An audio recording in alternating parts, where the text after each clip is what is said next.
स्वागत है सभी दोस्तों का आज के इस सेशन में। और आज के इस सेशन में बात करेंगे अर्धवार्षिक परीक्षा सत्र 2021-22 विषय स्वास्थ्य एवं शारीरिक शिक्षा कक्षा 9th का ये पेपर है। तो चलिए आइए पहले क्वेश्चन की शुरुआत करते हैं। पहला क्वेश्चन है, शारीरिक शिक्षा का मुख्य उद्देश्य क्या है। शारीरिक शिक्षा का मुख्य उद्देश्य क्या है दोस्तों? संपूर्ण व्यक्तित्व का विकास है। क्या है? संपूर्ण व्यक्तित्व का विकास है। दूसरा क्वेश्चन है, मानव विकास को प्रभावित करने वाले तत्व कौन से हैं दोस्तों? वातावरण भी है, वंशानुगत कारक भी है और खान पान भी है। उपयुक्त सभी राइट है, उपयुक्त सभी ये राइट क्वेश्चन है। तीसरा क्वेश्चन है, तीव्र विकास में वृद्धि की अवस्था कौन सी है? आंसर होगा किशोरावस्था। चौथा क्वेश्चन है, कल्पना लोक में उड़ान किस अवस्था का सूचक है? तो आंसर होगा किशोरावस्था। नेक्स्ट पांचवें क्वेश्चन की बात करते हैं। पांचवा क्वेश्चन है, ज्ञानात्मक विकास से क्या तात्पर्य है? ज्ञानात्मक विकास तंत्रिका विज्ञान तथा मनोविज्ञान का एक अध्ययन क्षेत्र है जिसमें बच्चों द्वारा सूचना प्रसंस्करण, भाषा सीखने तथा मस्तिष्क के विकास के अन्य पहलुओं पर ध्यान केंद्रित किया जाता है। जीवन निर्वाह के लिए हमारी संज्ञानात्मक शक्तियां बहुत महत्वपूर्ण है। नेक्स्ट छठे क्वेश्चन की बात करते हैं। छठा क्वेश्चन है, स्वस्थ शरीर में ही स्वस्थ मस्तिष्क निवास करता है, ये किसने कहा था? स्वस्थ शरीर के अंदर स्वस्थ मस्तिष्क निवास करता है, ये डॉक्टर शौनित शेरगिल ने कहा था। सातवां क्वेश्चन है, शरीर में वृद्धि का आशय क्या है? शरीर में वृद्धि का आशय आकार, ऊंचाई, वजन व लंबाई में वृद्धि से है। दूसरा है, मानव शरीर में वृद्धि उसके शरीर के विभिन्न अंगों में आनुपातिक तरीके से होती है। नेक्स्ट आठवें क्वेश्चन की बात करते हैं। आठवां क्वेश्चन है, जीवनदायिनी गैस कौन सी है? दोस्तों आप सभी को पता है कि जीवनदायिनी गैस कौन सी है? ऑक्सीजन है। ऑक्सीजन है तो हमारा जीवन है, ऑक्सीजन नहीं है तो हमारा जीवन नहीं है। नौवां क्वेश्चन है, किस प्रकार के प्रदूषण से श्वसन संबंधित रोग होते हैं? वायु प्रदूषण से श्वसन संबंधित रोग होते हैं। श्वास लेने में हमारी जो प्रतिबद्धता आती है वो वायु प्रदूषण से आती है। अगर वायु अच्छी है, हमारा पर्यावरण अच्छा है तो हमें सांस में कोई तकलीफ नहीं आती है। 10वां क्वेश्चन है, हमारी संस्कृति में जल पिलाने को कैसा कार्य समझा जाता है? बिल्कुल आप सभी को पता है कि जल पिलाने से क्या होता है? पुण्य होता है। हमारी संस्कृति में जल पिलाने से पुण्य का कार्य माना समझा गया है कि आप किसी को पानी पाओगे तो पुण्य होगा, ये मारवाड़ी में अपने कहते ही हैं। नेक्स्ट बात 11वें क्वेश्चन की करते हैं। 11वां क्वेश्चन है, वृद्धि विकास में एक अंतर बताना है। वृद्धि और विकास में अंतर बताना है। वृद्धि विकास के प्रमुख अंतर है, वृद्धि निश्चित आयु तक सीमित होती है। वृद्धि निश्चित आयु तक सीमित होती है, वही विकास सतत रूप से चलता है। शरीर में वृद्धि का आशय आकार, ऊंचाई, लंबाई व वजन में वृद्धि से है, जबकि विकास से आशय मानव शरीर में बदलाव के अलावा उसकी मेधा शक्ति में भी ज्यादा परिवर्तन आने से है। विकास की प्रक्रिया में मानव की वह कार्य क्षमता, वह सोचने समझने की क्षमता सकारात्मक परिवर्तन दिखाई देता है। नेक्स्ट 12वें क्वेश्चन की बात करते हैं। 12वां क्वेश्चन है, शारीरिक शिक्षा का लक्ष्य क्या है?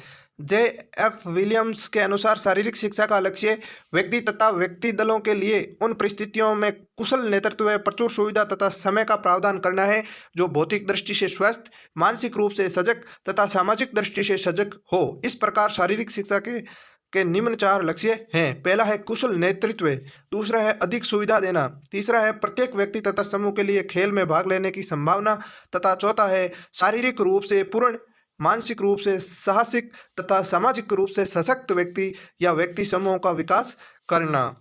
यह शारीरिक शिक्षा के लक्ष्य है। नेक्स्ट 13वें क्वेश्चन की बात करते हैं। 13वां क्वेश्चन है, शेषवावस्था पर टिप्पणी लिखिए। शेषवावस्था जन्म से 5 वर्ष की अवस्था है। इस अवस्था में बच्चे को सोच का प्रशिक्षण दिया जाता है, स्वस्थ रहने का अभ्यास कराया जाता है, वह माँ से प्यार पाता है और माँ को प्यार करता है।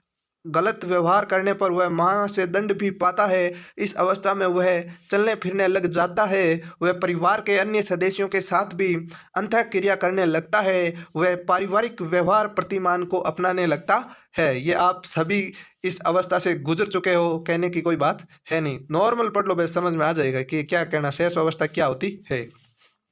नेक्स्ट 14वें क्वेश्चन की बात करते हैं। स्वास्थ्य को प्रभावित करने वाले कारक कौन कौन से हैं? स्वास्थ्य को प्रभावित करने वाले कारक कौन कौन से हैं? पहला कारक है पैतृक कारक, दूसरा है वातावरण घटक, तीसरा है पारिवारिक का आर्थिक स्तर और चौथा है स्वास्थ्य सेवाएं। नेक्स्ट 15वां क्वेश्चन की बात करते हैं। 15वां है, प्राथमिक चिकित्सा से आप क्या समझते हो, समझिए। प्राथमिक चिकित्सा का अर्थ है दुर्घटना स्थल पर चिकित्सा आने से पूर्व दुर्घटनाग्रस्त व्यक्ति को जो चिकित्सकीय सहायता प्रदान की जाती है उसे प्राथमिक चिकित्सा कहते हैं। प्रत्येक मनुष्य प्रत्येक वह समय अपनी प्रगति और विकास के लिए प्रयत्नशील रहता है और इसके लिए वह दिन रात कार्य करता है, फिर भी वह एक ऐसे वातावरण में से गुजरता है कि किसी भी प्रकार की दुर्घटना की संभावना बनी रहती है। अतः दुर्घटना होने की स्थिति में प्रत्येक व्यक्ति को एवं गृहिणी को अवश्य ही प्राथमिक चिकित्सा का ज्ञान होना चाहिए, जिससे दुर्घटनाग्रस्त व्यक्ति की जान बचाई जा सके। नेक्स्ट और हमारे आज का इस पेपर का अंतिम क्वेश्चन है, जल प्रदूषण के कारक कौन कौन से हैं बताओ। जल प्रदूषण के कारण पेयजल दूषित और जहरीला हो गया है, जो हमें हानि पहुंचा रहा है। जल प्रदूषण निम्न कारणों से पर्यावरण को दूषित कर रहा है। पहला कारण है वायुमंडल में उपस्थित जहरीली गैसों से पेयजल स्रोत दूषित हो जाते हैं। दूसरा है नदियों को प्राकृतिक बहाव अवरुद्ध होना, शहरी गंदे पानी और नदियों में मिलाना। शहर का गंदा पानी नदियों के अंदर लोग छोड़ रहे हैं, आज भी अपन शहरों के अंदर देख रहे हैं, वर्तमान स्थिति में भी ऐसा लोग कर रहे हैं। इसी के कारण क्या जल प्रदूषण अधिक अधिक हो रहा है।